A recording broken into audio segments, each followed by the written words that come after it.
بس من غير ما تعرف إنك أنت يلي ساعدتها، وبهالطريقة ممكن أنت تنسيها كل هموم. بعتقد إنه خطرت لي فكرة. إيه، عرفت شو رح ساوي. شكرا، الفضل إلك. بشوفك المساء. ماشي. صحيح تذكرت، لا تنسي تحلي المسائل. بس ارجع بدي شوف لك ياهن. ها،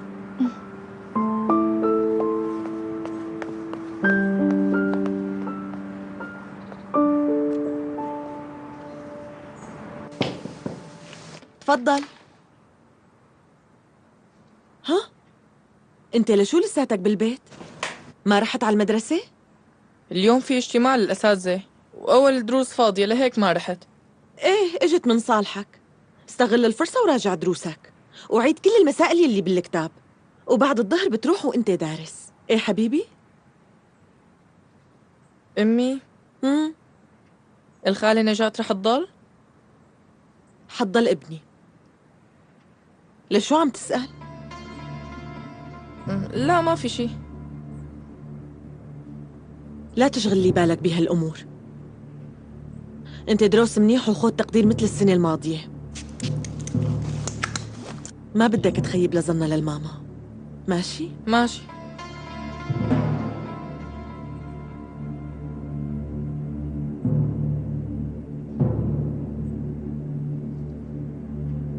أمي، امم أنتي وبابا لسه بتحبوا بعضكم؟ شو هالسؤال هاد؟ ايه طبعا بنحب بعضنا. لو ما كنا بنحب بعضنا ما كنا فكرنا نجيب لك أخ. عليك عم تعملي؟ أنا عملت لها كاسة شاي لنسيم، قلت بكون منيح لإلها. ما في غيرك يعمل معها معروف. أساساً لولاكي أنت ما كان صار معها هيك شيء. تركيها وروحي من هون.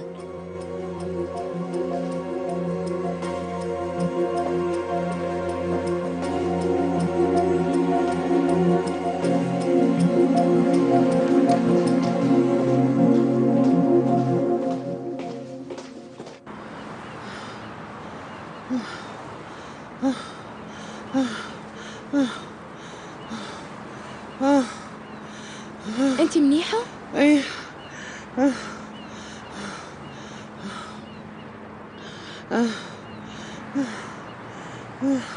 وقفي هون، وقفي شوي على مهلك يا بنتي. انقطع نفسي من الركض، والله ما عاد قدرت اتحرك. إذا تعبتي منخفف الوتيرة شوي، بس هلأ ما فينا نوقف. طالما سخنا لازم نضل نتحرك، وإلا ما بنستفيد شي من اللي عملناه أقبال خانم. والله العظيم رح أموت بعد شوي. صرت مثل القطة الهربانة من الكلب. استني شوي شوي بس.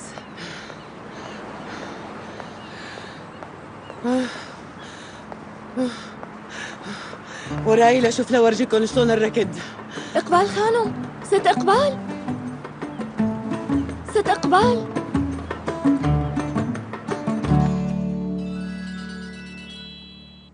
جلنار، زمرد خانم مرحبا. في موضوع حابب احكي معك فيه. وشو هالموضوع بقى؟ خليني اشوفك اليوم ومنحكي وش لوش بيصير. إذا بدك منلتقي برا، لأنه أنا رايحة على المكتب. ماشي، بشوفك لكان. شكرا. تمام، شوي ورح أطلع من البيت، برجع بحاكيك.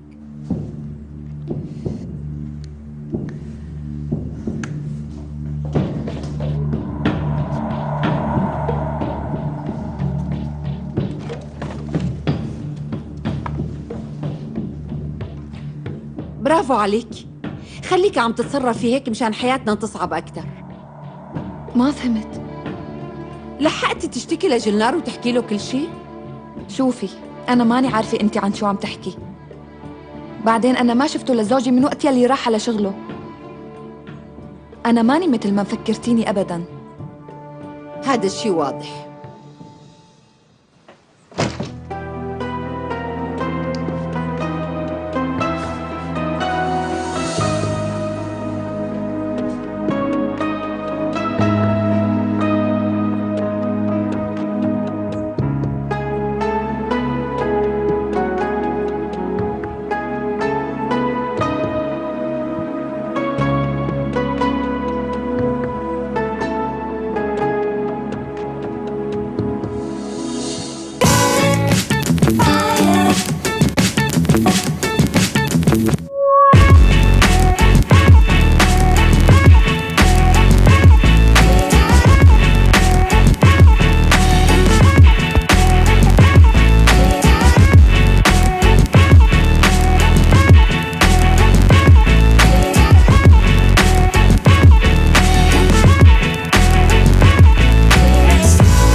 شغل هون؟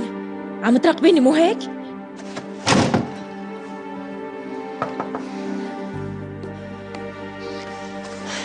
شوفي، بدي اطمن على صحتك. اجيت لعندك مشان شوفك بس. شو انتي عم تمزحي معي؟ طول بالك على وحدة حطت السكين على رقبتك وبتعشق جوزك كمان؟ لا تكوني ملاك ومعلي عرفانة. إذا كنتي عم تمثلي علي دور البنت المنيحة اللي تسألي لحالك، ما رح يمشي الحال. أكيد رح تنكشف ألاعيبك.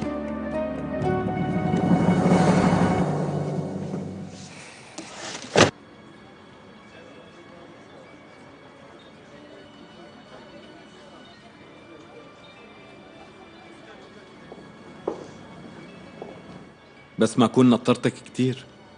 مو مهم، أنا أجيت بكير شوي. خلينا نطلب شي ناكله أحسن ما نحكي على الجوع.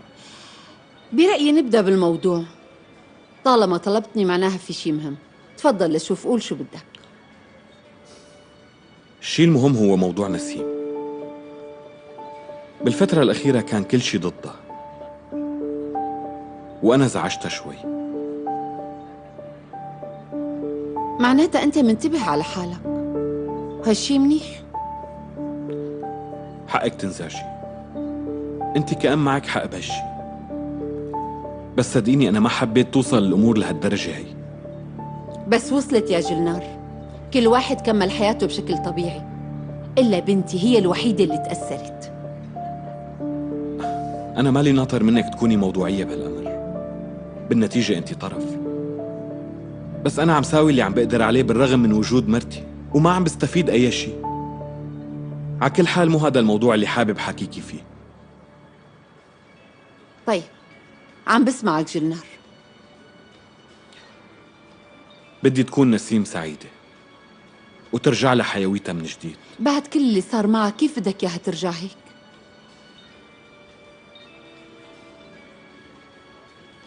بعد وفاة ليلى نسيم ضلت دائما جنبي مشان ترجعني للحياة. كانت على طول تحكي لي عن حياتها الخاصة، أفكارها وشو حابة تعمل. كانت غايتها تعطيني الأمل وبس. وهلأ بدي أعمل نفس الشي مع نسيم. أنت شو اللي عم بتفكر فيه جلنار؟ هي حابة إنه يكون لها ماركة باسم نسيم، وكمان تعمل تصاميم جديدة وتنتجها لحسابها. إيه مزبوط، هي من زمان عم بتفكر بهذا الشيء، وأنا حابب إني ساعدها وحقق لها هي الأمنية. رح أفصل شركة النسيج عن شركتنا وأعطيها لعائلة طاشكرا. بدي خلي نسيم تديرها لوحدها.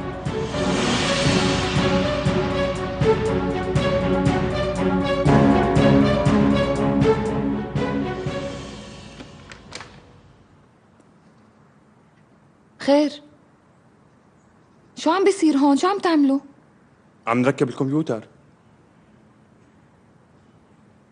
هالشغلة فهمتها، بس من وين جبتوه؟ أنا ما بعرف إيش شي نهاد خانم، نحن بعتتنا الشركة وقالوا لنا تروحوا لهالعنوان مشان عملية التركيب. تفضل، هي المي. يسلموا إيديك. نرمين؟ من وين طلع هالكمبيوتر؟ الشباب بعتهم جلنار بيك يعني هاد خانم. قبل شوي اتصلوا قالوا انه يركبوا للكمبيوتر.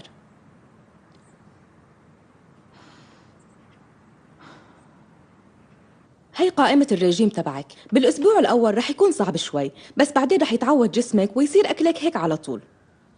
ما تكوني حضرتك غلطانة. أنا أجيت لهون مشان نقص وزني مو زيده. بعرف إقبال خانم. يعني كيف رح أنحف وأنتوا كاتبين لي أكل 6 قطع خبز؟ أنا بشكل طبيعي ما باكل هاي الكمية.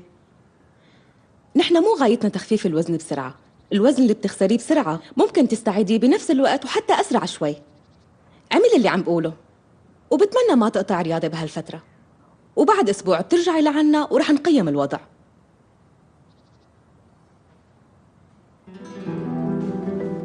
كتير فاجأتني جلنار. يعني هذا هو السعر اللي عارضه لتتخلص من نسيم؟ أنا ما عم بعرض أي شيء يا زمرد خانم، ومو هاممني غير سعادتها وبس. يا ريت فكرت بهالشي قبل اللي عملته معه. زمرد خانم، يا ريتني ما سمعت بنوب عرضك للرخيص. زمرد خانم، ماشي، أنا ما عم أقول إني ما غلطت بحق نسيم، لا، بس أنا على الأقل عم حاول إني صحح الوضع. بدل ما تحكي بهي الطريقة حاولي إنك تساعديني شوي. أنا متأكد إنك بتحبي مصلحتها لنسيم كمان، ولهيك خلينا نتعاون ونحط إيدينا بإيدين بعض لنسعدها.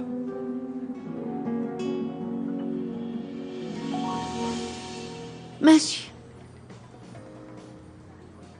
بظن إنه الحكي هيك بيكون أحسن. أنا مستعدة ساوي أي شي لتكون بنتي سعيدة.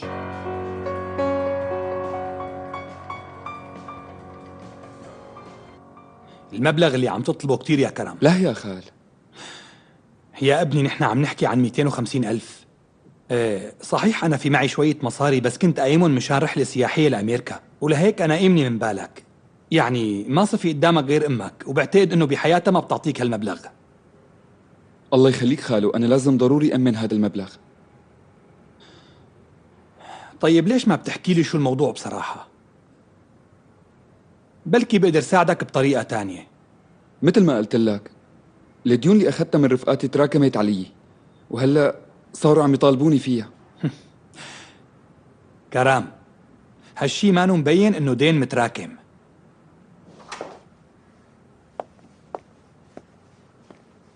ماشي يا معلم، أنا رح حل الموضوع، لا تهتم.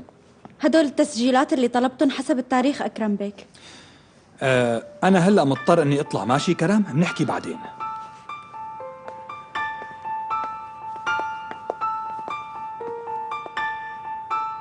استني شوي، شو القصة إنجي؟ عم تتصرفي وكأني ماني موجود. أنت هون. أنا ماني ملاحظة أنك موجود. شوف حالك، هاي حالة تجي فيها على الشغل؟ أصلاً حتى لو كنت عم تجي ما عم شوفك، بتقول خلينا نروح على السينما وبعدين تختفي وبتروح. بمر أسبوع ما بتتصل ما بتجاوب، وبعدها بتعمل لي قصة لأني ما رديت على رسالة بعتها بنص الليل.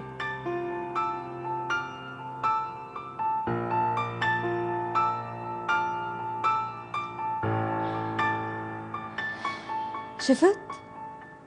طالما ما عم تقدر تجاوب معناها معي حق اتصرف كأنك مو موجود. عن إذنك هلأ، أنا لازم أرجع على شغلي.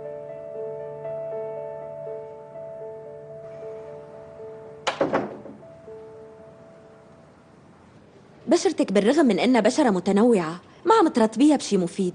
مالك معتنية ببشرتك بنوب، بس معنا متأخرين على أي شي أبداً. إذا منتدخل فوراً واثقة إنك رح تنبسطي.